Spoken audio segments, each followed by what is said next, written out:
ఉద్యమ అభినందనలు. అయితే నేను ఇక్కడ ఉన్నటువంటి మస్తాన్ అంకులు అలాగే నాగేశ్వరరావు అన్న వీళ్ళంతా కూడా దాదాపుగా 75 నుంచి అరుణోదయలో ఉండడమే కాకుండా నాకు బాల్యం నుంచి పరిచయస్తులు. అలాగే నేను మొట్టమొదటిసారిగా 91లో అరుణోదయలోకి రావడము, అరుణోదయలో డాన్స్ చేయడము, అంతేకాకుండా వెలుగుపాట జలగ, ఈ జలగ అనే నాటిక మేము రవీంద్ర భారతిలో 93లో వేసాం.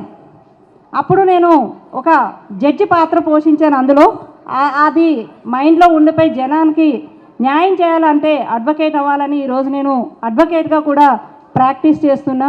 అలాగే ఇందాకడ అంబికక్క పాట పాడుతుంది.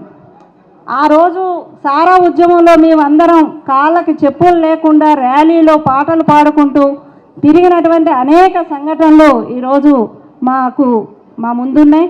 అలాగే అరుణోదయ అంటే ఒకప్పుడు విశాఖ టీం చాలా ముందుండేది. దాంట్లో కామ్రేడ్ రమణయ్య గారు పాటలు పాడుతూ అన్ని ఏరియాల్లో మేము ఆ రోజు సమ్మర్ క్యాంపెయిన్ ఉంటే పీడిఎస్ అరుణోదయగా కానీ లేకపోతే ట్రేడ్ యూనియన్ వాళ్ళగా కానీ అందరం గ్రామాన కూడా తిరిగినటువంటి సందర్భాలు ఉన్నాయి.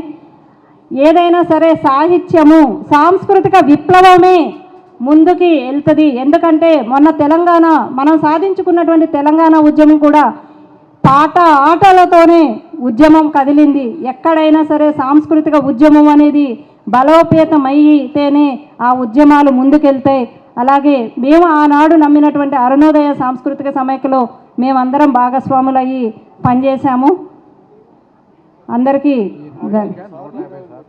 ఈ నాటికని 150 సార్లు ప్రదర్శించడం అనేటటువంటిది జరిగింది. విలేజెస్లో కానీ లేకపోతే స్టేజెస్ మీద అనేక రంగాలలో మేము ఈ జలగ అనేటటువంటి నాటిక కలకత్తాలో వేసాము. అలాగే ఢిల్లీ కూడా వరకు వెళ్ళినటువంటి నాటిక ఇది. అప్పట్లో పత్తి రైతుల ఆత్మహత్యల గురించి ప్రధానంగా తీసినటువంటి నాటిక, ధరల మీద చేసినటువంటి నాటిక ఇవి. కాబట్టి ఈ నాటిక కాపీ కావాలంటే మాకు చెప్తే అన్నవాళ్ళు ఇస్తారు. అందరికీ ధన్యవాదాలు.